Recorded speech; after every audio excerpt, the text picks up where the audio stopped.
안녕하십니까, 김병주입니다. 우리는 누구나 자신에게 주어진 일을 열심히 그리고 성실하게 하죠. 그러나 그렇게 성실하게 일했는데도 기대한 만큼 성과를 못 내거나 인정받지 못해 힘들었던 기억 있지 않나요? 기업도 개인과 마찬가지로 열심히 경영하는데도 어떤 기업은 성과가 뛰어나고 어떤 기업은 그렇지 못한 경우가 생깁니다. 손자는 이런 사항에 대해 기정전략이라는 해법을 제시합니다. 이를 이정합, 이기승이라고 하죠. 전공법으로 적과 대적하여 싸우되 기책을 사용하여 승리하라는 말입니다. 손자가 이야기하는 기정전략, 과연 무엇일까요? 저와 함께 알아보시죠.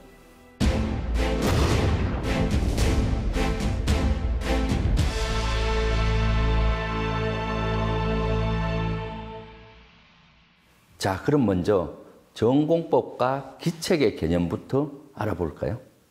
전공법이 자신에게 주어진 기본적인 일을 성실히 하는 것이라면 기책은 그러한 가운데 남들과 차별화된 방식으로 결정적인 성과를 내는 것을 말합니다. 군사학적으로 말하면 전공법은 나의 주병력이 적의 주병력과 대치하는 것이고, 기책은 적의 허점에 기습병력 또는 소수 정예화된 병력을 운용하는 것입니다. 또 전공법은 나도 알고 적도 아는 것이고, 기책은 나는 알지만 적은 모르게 하는 것, 즉 기상천외한 방법을 말합니다. 손자는 전공법을 쓰면서 기책을 썼을 때 탁월한 성과가 난다고 강조합니다. 적이 대비한 곳은 전공법으로, 적이 대비하지 않은 허점은 기책으로 전투력을 운용하는 것이 중요합니다. 그런데 만약 기책이 성공해서 효과를 내면 적도 눈치를 채고 이에 대해 집중적인 대비를 합니다. 이렇게 되면 기책이 더는 기책이 아니게 되죠. 적이 대비를 함으로 기책이 전공법으로 바뀌게 됩니다. 즉, 기와 정은 서로 순환하게 되는 것이죠. 따라서 군사적 운용은 기정의 조합으로 이루어진다고 볼 수 있습니다. 역대 명장들은 전공법과 기책을 잘 조합해 운용했습니다. 전공법과 기책, 무엇이 더 중요할까요? 사실 이 두 가지 모두 중요합니다. 전공법이 잘 받쳐졌을 때 기책이 성공할 수 있고, 전공법이 튼튼할수록 다양한 기책을 쓸 수 있죠. 일상생활에서 기정전략이 적용되고 있는 곳을 살펴볼까요? 요즘 퇴직 후에 요식업에 뛰어드신 분들 많습니다. 그러나 생각했던 만큼 매출이 오르지 않아 고민을 많이 합니다. 요식업의 경우 음식을 맛있게 잘 만드는 것이 전공법이라면 술이나 음료수 등으로 매출을 올리는 것이 기책입니다. 살펴보면 매출의 상당 부분은 전공법인 음식이 아니라 기책인 술이나 음료수 나옵니다. 다만 명심해야 할 점은 주업인 음식이 맛이 있어야 술도 함께 팔린다는 사실이죠. 호텔의 경우도 같습니다. 호텔에서의 전공법은 숙박으로 매출을 올리는 것이고, 기책은 호텔의 웨딩홀이나 레스토랑, 카페 등 부대 시설에서 이득을 얻는 것입니다. 호텔의 이익은 주업인 숙박에서 나오지만 상당 부분은 기책인 부대 시설에서 나옵니다. 그래서 호텔을 경영할 때는 많은 이익을 내기 위해 전공법인 숙박시설을 잘 갖추는 것은 물론 기책이라고 할 수 있는 부대 시설을 어떻게 잘 갖춰 이익을 창출할지 고민해야 합니다. 이 역시도 주업인 숙박이 잘 운영되었을 때 가능한 일입니다. 우리가 잘 아는 세계적인 기업들 중에도 이런 기정 전략을 잘 활용해 성공한 사례가 있습니다. 바로 펩시입니다. 펩시콜라는 1위인 코카콜라와 100여 년 동안 줄곧 경쟁했으나 만년 2위에 머물렀습니다. 펩시는 주종목인 콜라에서만 코카콜라와 전공법으로 전쟁을 벌여온 것이죠. 그런데 2005년 기적 같은 일이 일어납니다. 단 한 번도 코카콜라에 이기지 못했던 펩시의 시가총액이 코카콜라를 앞서기 시작한 것이죠. 어떻게 이것이 가능했을까요? 그것은 바로 전공법이 아닌 기책을 활용한 것입니다. 펩시는 단순한 콜라 생산업체가 아닌 종합 식음료 회사로 변신을 깨합니다. 그 무렵 비만이 사회적인 문제로 떠오르면서 콜라와 같은 탄산음료가 비만의 원인으로 지목됐습니다. 그래서 펩시는 콜라만 가지고는 기업을 운영해 나가는 게 어렵다고 판단했죠. 이후 펩시는 피자헛, KFC, 타코벨 등 보유하고 있던 기존의 패스트푸드 업체들을 정리했습니다. 그리고 그 자금으로 1998년 주스 제조업체인 트로피카나를 인수하고 이어 2001년 스포츠 음료를 생산하는 기업인 퀘이크 오츠를 인수했죠.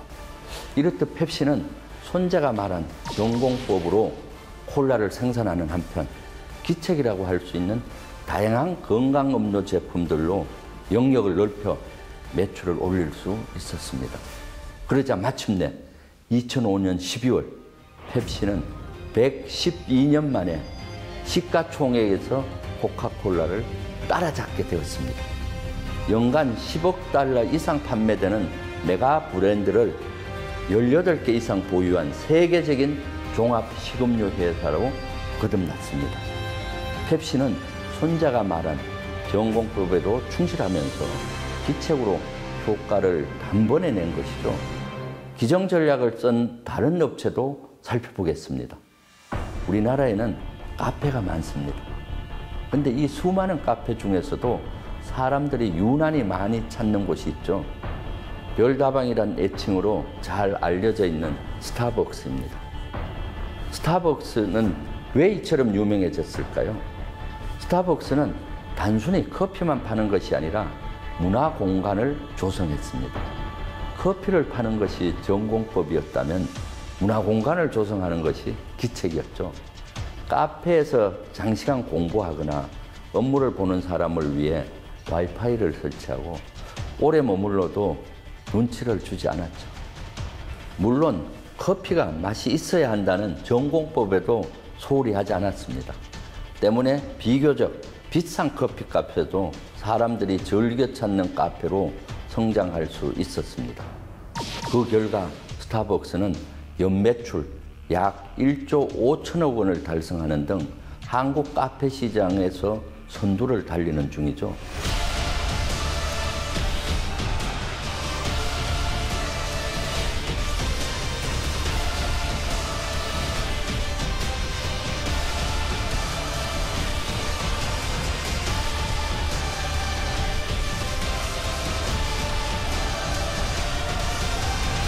이러한 기정 전략은 개개인이 인생을 살아가는 데도 적용 가능합니다.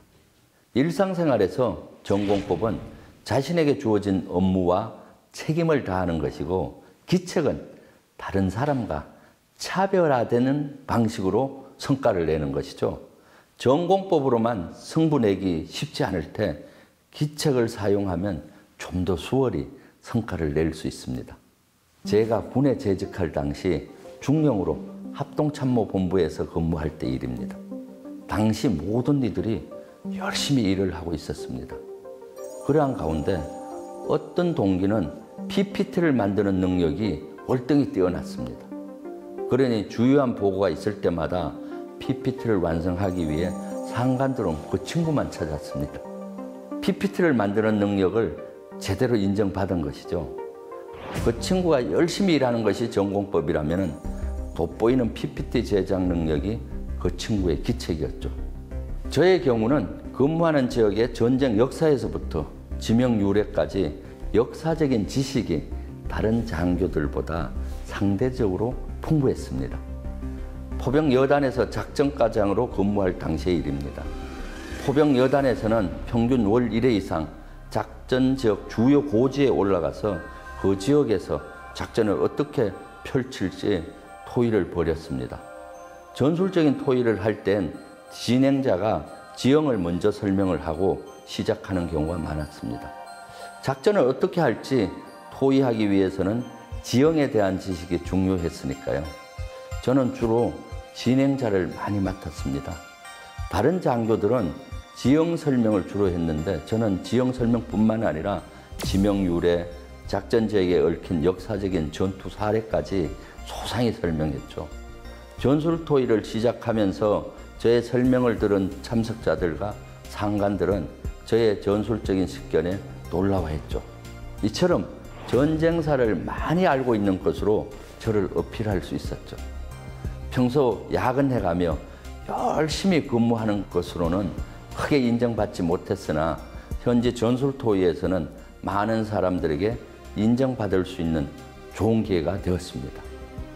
성실하게 근무하는 것이 저의 전공법이었다면 전술토의에서 지역 역사와 전쟁사에 대한 차별화된 지식, 전술적인 식견이 저를 돋보이게 한 기책이었던 셈이죠. 앞서 군대 이야기가 나왔으니 한국 전쟁에 관련한 이야기를 해보겠습니다.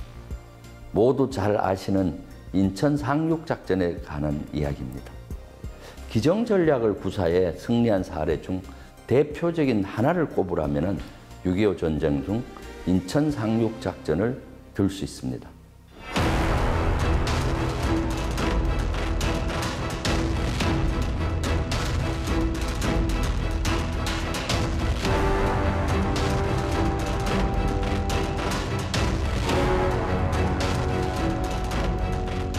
(1950년 6월 25일) 북한이 전 전선에 걸쳐 쳐들어왔습니다. 당시 북한군은 20여만 명 정도가 됐는데 우리 국군은 10여만 명 정도로 매우 열세했죠. 그리고 대한민국 우리 국군은 준비가 잘 안 되어 있었습니다. 열심히 싸웠지만 우리 군은 수도 서울을 3일 만에 내주고 남으로 후퇴할 수밖에 없었습니다. 8월 초엔 낙동강 전선까지 밀려나 풍전등화의 위기에 처했습니다. 사태가 이 지경에 이르자 메가더 장군을 필두로 한 16개국 유엔군이 투입했습니다. 유엔군 사령관이었던 메가더 장군이 한반도 상황을 보니 너무나 사태가 심각했죠. 이러한 정황을 어떻게 타개할지, 어디로 반격을 해야 할지 고민이 아주 깊었습니다. 고심 끝에 메가더 장군은 하나의 전략을 세웁니다. 바로 손자가 말한 기정전략입니다. 메가더 장군은 먼저 전공법, 즉 아군과 적군의 주 병력이 서로 대치하고 있는 전략을 낙동강 지역에서 적용했습니다. 낙동강 지역은 그 당시 국방군의 최정예 부대와 국군 및 유엔군의 주력 부대가 치열하게 전투를 벌이고 있던 곳이죠. 메가더 장군은 이곳에서 적극적으로 반격하기보다는 일단 방어에만 치중하기로 했죠. 낙동강을 통해 진격해 올라간다면 엄청난 희생과 오랜 시간이 소요될 것이 분명했기 때문입니다. 우리의 국토가 치열한 전투로 초토화될 뿐만 아니라 그 과정에서 무고한 국민의 희생이 예상됐습니다. 이때 메가더 장군은 기정전략의 기책을 활용해 북한의 허점을 공격하는 전략을 세웁니다. 그것이 바로 그 유명한 인천 상륙작전입니다.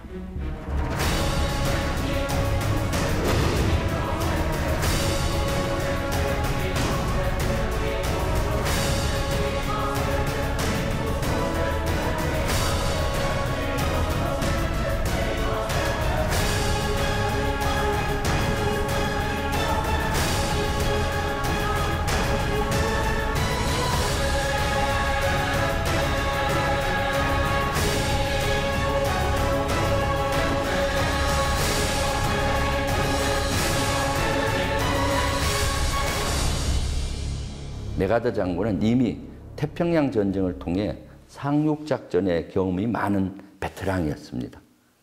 그러나 인천은 조수 간만의 차가 크고 바다의 수로가 아주 협소했죠. 상륙작전을 하기엔 몹시 어려운 지역이었습니다. 밀물 후 썰물이 생기면 약 4km의 뻘이 드러났죠. 그러면 상륙한 병력이나 전차, 장갑차, 하포 등의 장비들이 갯벌에서 빠져나오기가 어려울 터였죠. 그때 적들이 포격이라도 하면 엄청난 피해가 생길 것입니다. 또 좁은 수로를 따라 많은 군함이 이동하기 어려웠죠. 좁은 수로에 해상기뢰를 설치해 놓았다면 군함들이 폭파될 가능성도 있었습니다. 그래서 메가더 장군이 인천으로 상륙작전을 결심했을 때 미 합동참모본부와 미국의 군사 지도자들은 극렬히 반대했죠. 그러나 메가더 장군은 자신의 뜻을 굽히지 않았습니다. 상륙작전이 우리가 어렵다고 생각하면 적도 어렵다고 생각하기 때문에 적은 분명히 방심을 할 것이라는 논리였죠. 또 인천으로 진격하면 여러 가지 이점이 있었습니다. 우선 수도 서울을 신속히 되찾을 수 있었습니다. 서울을 다시 찾는다는 것은 상징성이 아주 크죠. 수도를 되찾으면 국민과 군인의 사기가 높아집니다.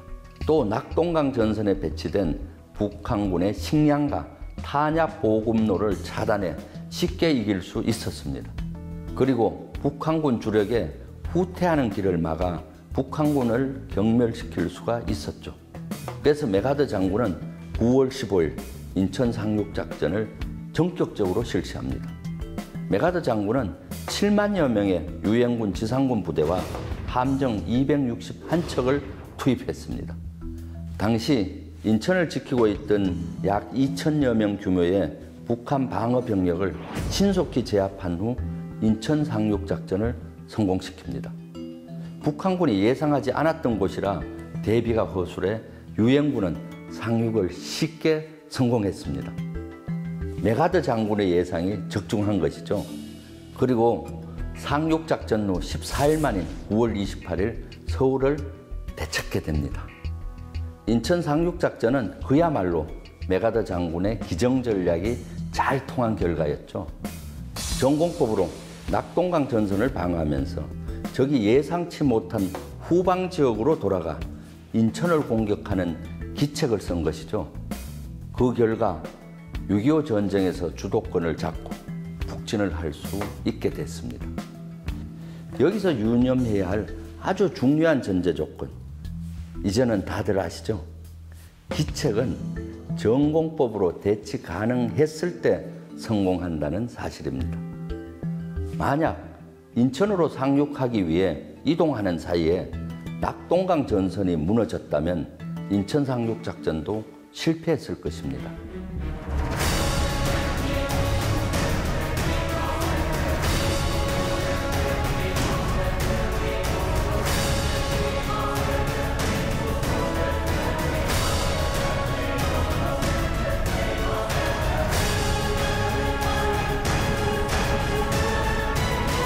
그런데 말이죠. 기정전략을 막상 적용하려고 하면 어느 정도 에너지를 전공법에 투자하고 어느 정도 힘을 기책에 써야 할지 고민이 될 것입니다. 이때 유용한 이론 두 가지가 있습니다. 파레토 법칙과 롱테일 법칙입니다. 기책을 적용하려고 할 땐 파레토 법칙을 기억하면 좋습니다. 파레토 법칙이란 전체 결과의 80%가 전체 원인의 20%에서 일어나는 현상이죠. 이는 이탈리아의 경제학자이자 사회학자 빌프레도 파레토가 발견한 법칙입니다. 어느 날 파레토는 땅 위에 기어다니는 개 밑에서 묘한 현상을 발견합니다. 전체 개미의 20%만 열심히 일하고 나머지 80%는 빈둥댄다는 사실이죠. 그래서 그는 부지런한 20%의 개미만 따로 모아 관찰했습니다. 거기서도 같은 비율의 일 중독자와 게으름뱅이로 나눠졌습니다. 꿀벌에서도 같은 현상이 나타났죠. 파레토는 인간 사회에서도 이러한 법칙이 적용되는지 연구한 결과 다음과 같은 결론을 얻어냅니다. 전체 부의 80%는 상위 20%의 사람이 소유하고 있다는 사실이죠. 파레토 법칙에서 중요한 것은 80대 20 비율이 유지된다는 것입니다. 이러한 현상은 경영이나 경제뿐만 아니라 사회의 다양한 분야에서 발견할 수 있습니다. 축구 경기를 하면 모든 선수들이 각자의 위치에서 열심히 뛰지만 알고 보면 상위 20%의 축구 선수가 80%의 골을 넣습니다. 자주 입는 옷은 옷장에 걸린 옷의 20%에 불과합니다. 백화점 같은 경우 20%의 VIP 고객들이 매출 전체의 80%를 차지하죠. 편의점의 경우 20%의 품목이 매출의 80%를 차지합니다.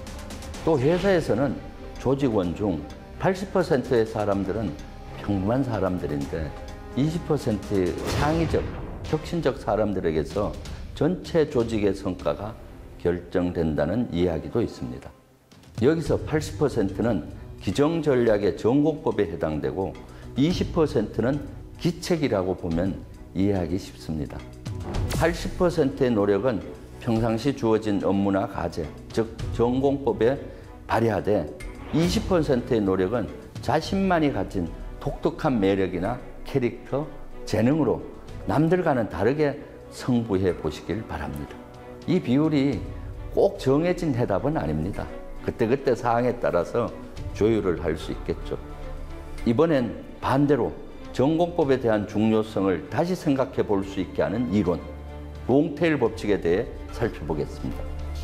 롱테일은 긴 꼬리를 의미합니다. 이 용어는 2004년 10월 미 한 인터넷 비즈니스 잡지 편집장인 크리스 앤더슨이 처음 사용했죠. 전체 시장 이익의 큰 부분이 종래에 잘 나가던 20%가 아니라 그렇지 않는 80%에서 창출된다는 이론입니다.